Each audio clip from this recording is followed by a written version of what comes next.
ودرېږه جاذبه نور در سره مخکې یو قدم هم نظم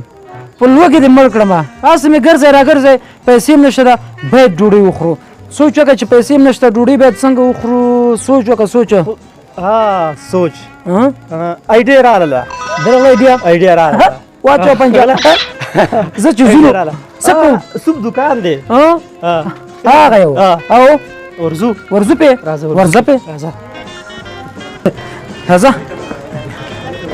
بوی کش کا بوی کن تا خدای غر که تا خدای مولا غر که دا فکر بنده سی دا ایډیا به داسې سم فکر وکړه ورکې که دا څه شی دلته بوی را باندې کش کړې دې باندې مړېږم دغه ده ما ته ایډیا راغله دې خو راشه هغه نفر ګورې هغه دې وکړه هو بس راځه راپسې او په خیر ستړی مه شي جګ شه جوړ تازه په خیر په اندازه ته سره هم ستړی مه شوکه څنګه یې ښه و دې نه پېژندم لکه چې کښېنه هغه ده یو دوه پلیټه سوپ راوړه لکه اوس زه دې ونه پېژندم دا وګوره ما نه پېژنې دا دې مونه پېژنده مړه دا وګوره هغه ما ورور نه ده ما ورور دې تا دې پلار ملګری ده پلار څنګه دی اوس ښه ده حاجي صاحب په خیره الله دې به خلاص جکه مونږ خو نو خبر کنه یاره ډېر نازوانه خلک دي سړی خو چاته یو خبر ورکړي کنه سوپ زر راوړي واچو پنجه زه تېر شه مخکې سره هغه وکړه کنه ښه نور څنګه هغه پټي مټي مو شته که نه نه ولې نو مړه خو هغه ته بس تاسو ډېر پټي لرل که نه ما څنګه نه پېژنې دا بس ګپي خبره واوره زه تا ډېر پخوا نه پېژنم خو وخت ډېر تېر شوی که څنګه وخت تېر شوی چې سړی دماغ یې کار نه کوي که نه سوپ زر راوړې چې سوپ خوره که نه کراره به وخورې خیر دوسې پرېږده مونږ سره به یو ځای وخورې ښه نورې غورې کوه هغه تاسې هغه چرګ اخیستی و پلار دی ډېر نامي چرګ و یاره هغه څنګه دی اوس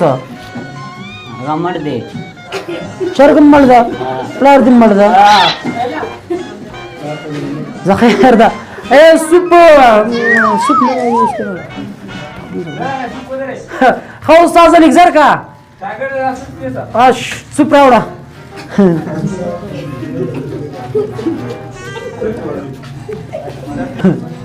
ښه سوپ راغی راوړه که نه سوپ استاذه څومره واړه پلیټو کې راوړی ده زر خو زر چې همدا موقع ده تا خدای غر که دا په اور پخ شوی که څنګه زه ګرم ده زه وځه که نه ظالمه کار دې ورته ویلي ځه زه ځم او هغه یو ډیو راوړه ځان سره ښه چې سړی ګوره ما ملګری ده څنګه نور ګپ لګوه که نه ګپ نه لګې یاره ما ته خو بس خدمت نه وي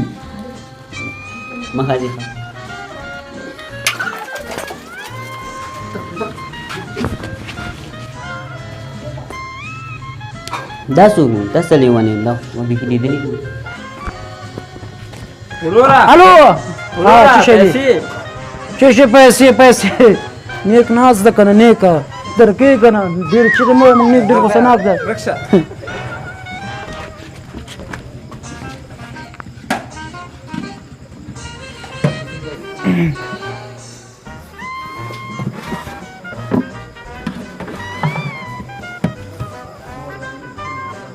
نورې پیسې وروره څه شي پیسې نوره لکه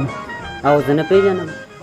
تا سره وروره ته د هغوی نیکې زه خو هغه بیخي پېژنم دوه هلکان هو ته د هغوی نیکې وروره نیکې نه یم هغه زه نه پېژنم وروره ته اوس ما سره چل کوې ماما پیسې نشته خو زه نه پېژنم والله که د تراویح پرېږدم تر څو مې در باندې کاسې نه مینځلې راشه دا کاسې اوس مینځه